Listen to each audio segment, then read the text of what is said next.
ini kita akan jelaskan karakter dari genteng flat, terutama genteng beton. Yang pertama perlu diketahui, genteng flat sini ada talang air. Talang airnya itu berada levelnya di bawah badan genteng, artinya lebih rendah. Berbeda dengan genteng gelombang.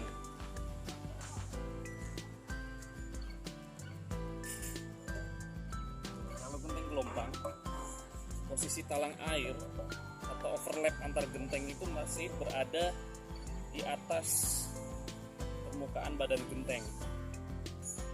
Lalu apa pengaruhnya? Jadi pada saat hujan,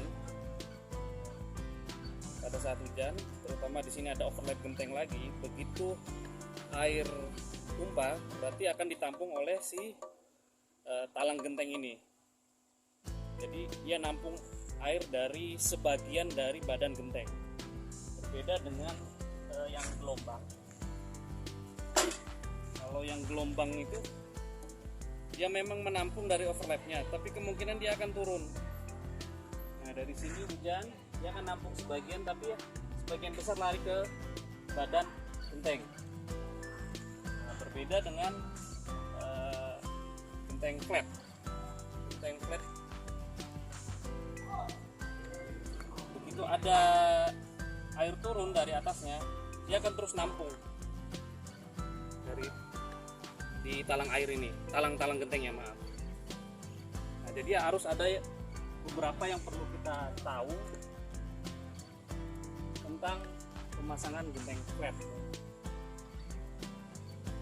Yang pertama, pemasangan genteng flat rekomendasinya pasang zigzag. Zigzag itu seperti ini, artinya talang, badan lagi. Jadi nggak lurus seperti ini. Talang. Kenapa? Karena kalau lurus,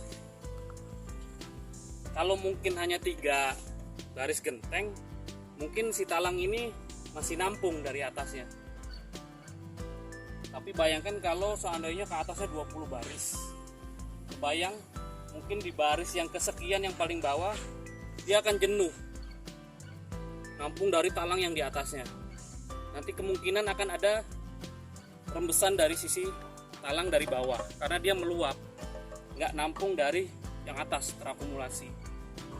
Berbeda dengan kondisi zigzag, karena begitu dia jenuh dia akan buang ke badan genteng, jadi akan terdistribusi sesuai dengan kapasitasnya. Itu dari sisi pemasangan. Tapi sebetulnya sebelum dari pemasangan, ada yang mempengaruhi resiko rembesan genteng flat, yaitu apa? Pemasangan baja ringan. Kenapa? Kalau baja ringannya tidak rata, tidak selevel, katakan kuda-kudanya tadi ada yang tinggi, ada yang rendah, selisih mungkin 2 cm, 3 cm, akibatnya apa? Ekstrimnya si reng itu bergelombang. Itu ekstrimnya, mungkin tidak terlihat secara kasat mata, tapi efeknya apa? Karena bergelombang, nanti si genteng flat ini akan ngikutin gelombang dari reng. Akhirnya apa? Begitu di posisi seperti ini, katakan miringnya ekstrimnya begini reng, ya walaupun tidak se ekstrim ini ya, selisih setengah senti saja, ini kan jadi miringnya begini. Akhirnya si tanggul dari talang genteng ini nggak bisa nahan, jatuhnya ke samping. Makanya perlu diperhatikan pada saat pemasangan baja ringan, karena itu titik awal pemasangan genteng itu kuncinya juga di baja ringan. Kalau baja ringannya udah nggak sesuai, udah pasti efeknya juga ke genteng. Jadi bukan cuma kuda-kudanya, tapi juga kadang kuda-kuda sudah lurus, tarik benang sudah di level lurus, ternyata yang jadi masalah apa? Pemasangan reng. Kadang reng orang pasang dari ujung ke ujung, begitu melenting dipaksa di roofing, akhirnya juga meliak-liuk juga, itu juga pengaruh. Jadi faktor baja ringan itu paling pengaruh terhadap genteng flat. Bukan cuma beton ya, mungkin untuk yang flat keramik seperti merek Kamuri, ada Marusugi, ada M-Class, Kalau pemasangan baja ringannya nggak benar, pasti juga akan faktornya akan pengaruh juga. Dia akan tumpah ke samping, akan luber. Apalagi udah pasangnya baja ringannya nggak benar, nggak lurus, ditambah pasang gentengnya nggak zigzag, lurus, lebih beresiko lagi. Nah, terus gimana kalau udah terlanjur nih, misalkan kemiringannya udah kurang, pasang baja ringannya bergelombang, udah gitu pasang gentengnya lurus, nggak zigzag, pas dicek pasang banyak rembesan gitu. Apalagi sudah di nok, sudah dipasang, sudah dikarpus, sudah dikunci, nggak mungkin bongkar lagi, pasang lagi, dibetulin baja ringannya. Ada solusi yang mungkin lebih efektif dan secara visual nggak merusak penampilan genteng. Mungkin banyak orang, oh kalau gitu ya sudah, talangnya ini dikasih serat fiber, dikasih aquaproof atau no drop. Mau gentengnya hitam, dikasih no drop hitam pun pasti akan kelihatan jelek garis-garisnya. Mungkin bocornya hilang, rembesannya, tapi tetap secara visual dilihat kurang rapi. Ini saya sudah praktekin, yang paling efektif itu pakai silen yang biasa buat desain aluminium. Itu juga ada dua tipe. Cari tipe yang ada asamnya. Kenapa? Karena dia lebih tahan cuaca. Jadi katakanlah ini ada efek rembes misalkan, karena ternyata kemiringan baja ringannya juga di bawah dari syarat minimal. Misalkan pasangnya cuma 25 derajat, 20 derajat, terus kemudian baja ringannya tadi katakanlah bergelombang, akhirnya keluar dari sisi talang genteng. Caranya gimana? Ya kita tutup sama seperti aquaproof atau no drop. Cuma karena kita pakainya silen yang clear, bening, jadi begitu kering nggak kelihatan gitu, nggak merusak warna genteng. Bentar, belum keluar.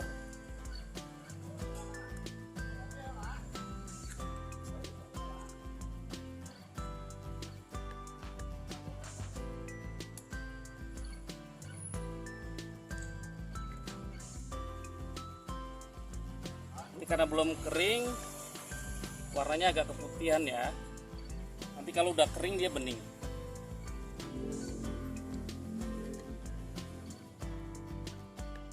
Saya udah praktekin, saya pakai genteng Marusugi dari 2014. Ada beberapa titik genteng yang rembes. Mungkin faktor dari pemasangan baja ringan. Karena nggak mungkin sempurna rata gitu baja ringan, karena faktor manusia kan, kecuali kita mau levelin pakai water pass, rank per rank, genteng per genteng, jadi kan itu nggak mungkin.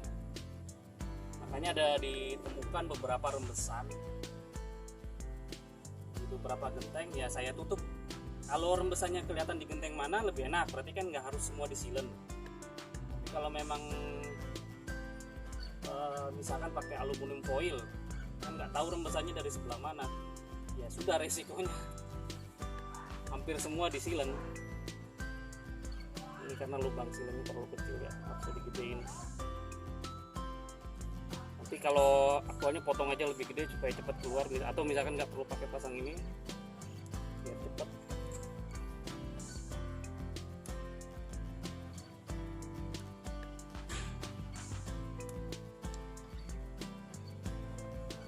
Bisa pakai kape juga boleh, intinya nutupin ini. Kurang lebih begini. Terus ada juga kadang masalah, ini rekomendasi rank kan 25, gimana kalau udah terlanjur panjangan 27, begitu misalkan ada hujannya agak miring begini plus angin, biasanya ada rembesan lagi dari bawah ke sana karena tampias, jaraknya ini terlalu jauh jarak rank. Masuk air dari sini, kalau ada hujan misalkan arahnya berlawanan anginnya, biasanya ada rembesan. Makanya kenapa kami rekomendasikannya ini 25 supaya ini agak jaraknya agak lebar supaya menghindari tampias tadi. Ya kalau sudah terlanjur gimana, misalkan bongkaran rumah mau ganti genteng, ranknya sudah terlanjur 27 gitu. Ya kalau nggak rembes nggak masalah, tapi kalau rembes gimana? Kalau rembesnya kelihatan, kita bikin tanggul aja dari silen juga di sini. Bisa, misalkan rembesnya di mana kita tutup.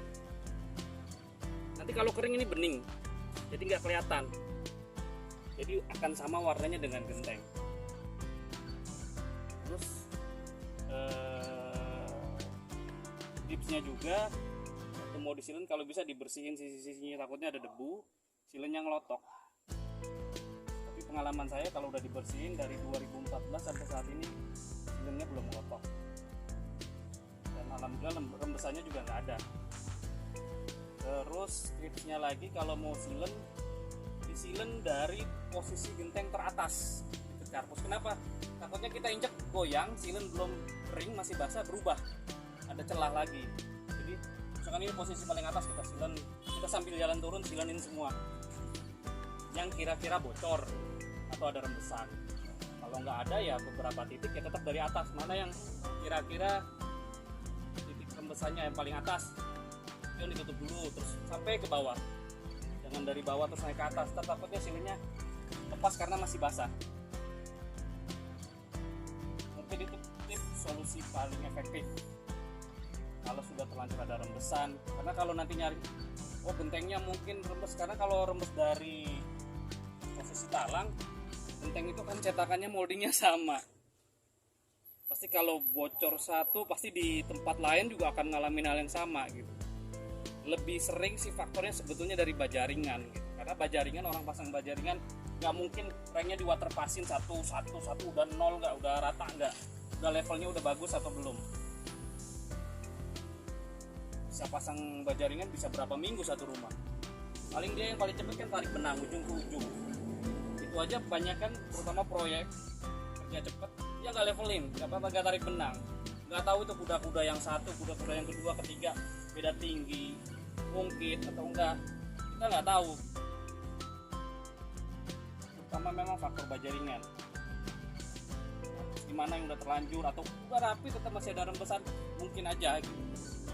Caranya yang paling efektif cari rembesannya, kita silen. Kalau rembesan dari talang, kalau rembesan dari bawah silen bawahnya. Kalau yang aluminium foil bingung nih sumber rembesannya dari mana, ya sudah silen aja semua karena pakai aluminium foil. Oke, terima kasih.